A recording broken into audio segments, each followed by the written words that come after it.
যে সাদা সাদা টি শার্টগুলো দেখতেছেন আপনারা, এই যে আমি আঙুল দিয়ে দেখাইতেছি, সাদা সাদা টি শার্টগুলো দেখতেছেন, ওটা হচ্ছে ইন্ডিয়া।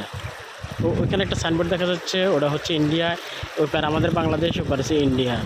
তো এখন দেখা গেছে আমরা যদি আধা ঘন্টা আগে আসতে পারতাম, আধা ঘন্টা আগে আসতে পারলে আমরাও ওইখানে ইন্ডিয়ার একটা বাজার বসে, ওই বাজারে আমরা যেতে পারতাম। তো আসলে এখানে বিছনাকান্দি আসার একটাই কারণ ছিল, আমরা সৌন্দর্যটা উপভোগ করব, কিন্তু যে সৌন্দর্যটা উপভোগ করতে চাইছিলাম ওরকম সৌন্দর্য কোনো কিছু দেখতেছি না।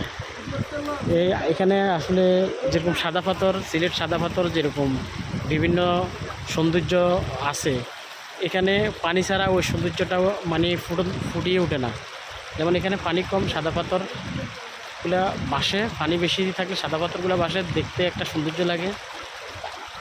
আর এই বিছনাকান্দি আমি অনেক আগে দেখছিলাম ইউটিউবে এবং ফেসবুকে অনেক দেখছিলাম, কিন্তু অনেক যেরকম সৌন্দর্য দেখছি আসলে ওরকম কোনো সৌন্দর্য আমি দেখতেছি না।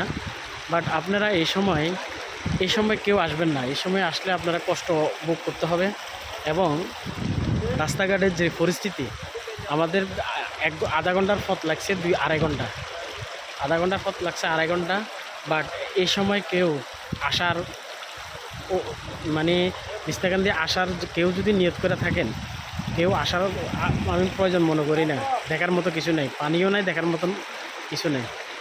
তো সবাই ভালো থাকবেন, দোয়া করবেন, এরকম ঘুরে ঘুরে আপনাদেরকে ভিডিও করে দেখাতে পারি। সবাইকে ধন্যবাদ, অসংখ্য ধন্যবাদ আমার সাথে এতক্ষণ থাকার জন্য, অসংখ্য ধন্যবাদ। আর আমার চ্যানেলটা যদি সাবস্ক্রাইব করে থাকেন, চ্যানেলটা সাবস্ক্রাইব করে দিবেন। আর চ্যানেলটা সাবস্ক্রাইব, আর আমার ফেস থেকে দেখে থাকলে ফেসটাকে ফলো দিয়ে পাশে থাকবেন। সবাইকে অসংখ্য ধন্যবাদ। আসসালামু আলাইকুম রহমতুল্লাহি ওয়া বারাকাতুহু।